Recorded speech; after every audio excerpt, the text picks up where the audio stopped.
Oh, hello there! I am Luz Alyssa Andaya from BSED, and today I have a story for you about a legend. You want to know the legend? The Legend of the Red Rice from Jones Isabella. Let's get started. The Legend of the Red Rice.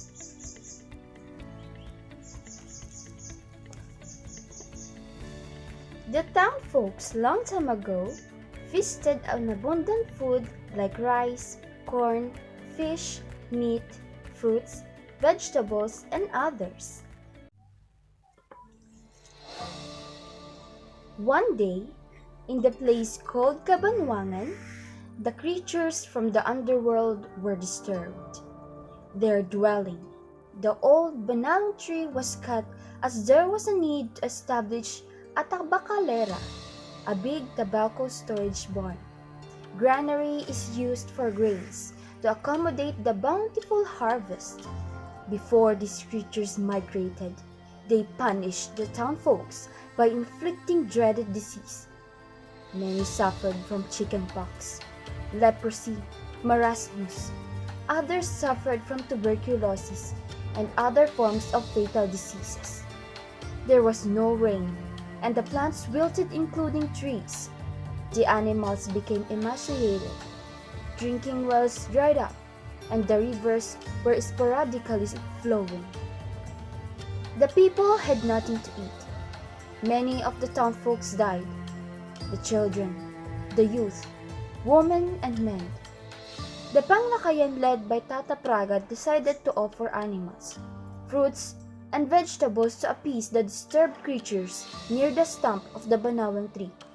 But to no avail, the pestilence went on.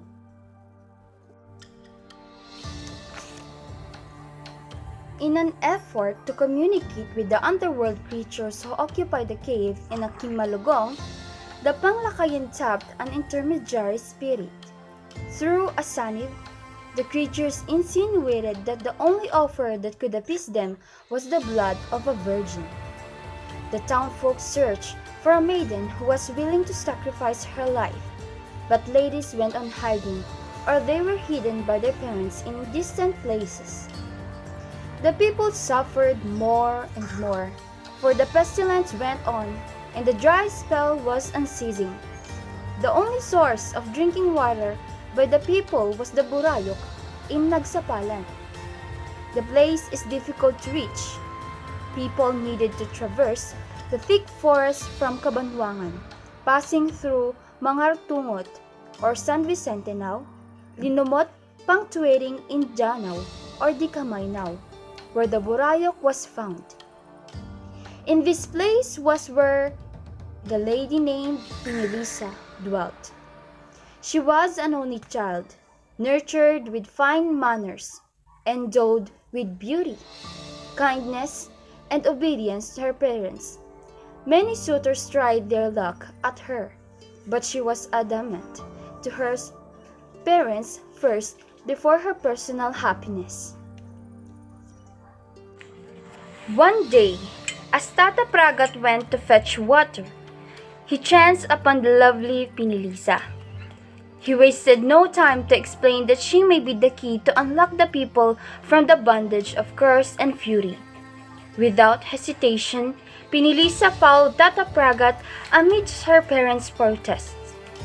Tears filled the whole of Janao as they were aware of the impending supreme sacrifice of Pinilisa.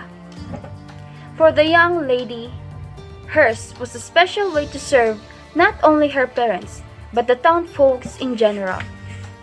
At the peak of the Kaingin, right at the range of Mount Calbo, the ritual of offering a virgin began.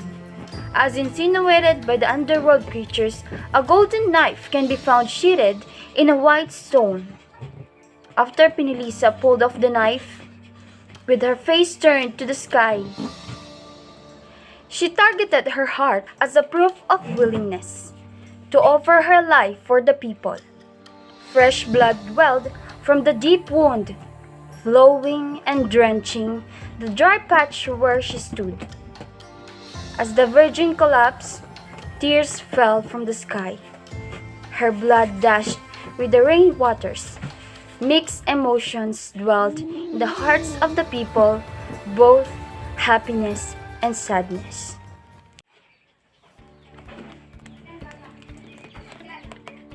The following day, the people were surprised as the dying folks began to recover.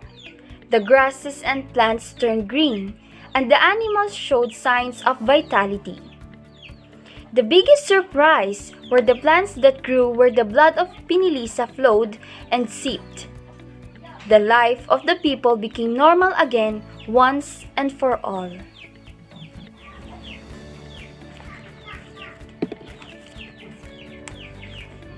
After several months, the town folks harvested the grains from the unusual plant. They learned that the grains were that of rice. They were surprised to see that its color was crimson to deep brown. The aroma was irresistible.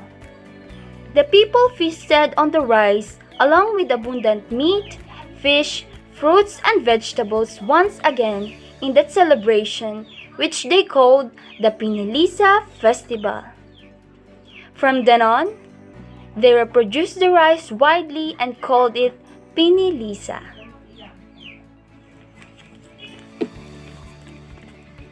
The town folks believed that the blood of Pinilisa reddened the color of the rice, and her purity was the source of the fine aroma. A winged Pinilisa monument in front of the Municipal Hall of Jones now stands to commemorate the supreme sacrifice that took place a long time ago. The wings signified success and glory for the town of Jones. The end. What an amazing story, isn't it? You just witnessed the legend of the red rice of Jones Isabella. Again, I'm Luz Alyssa the Andaya. Thank you for listening and watching. A proud future educator and a proud Jonesian. Bye!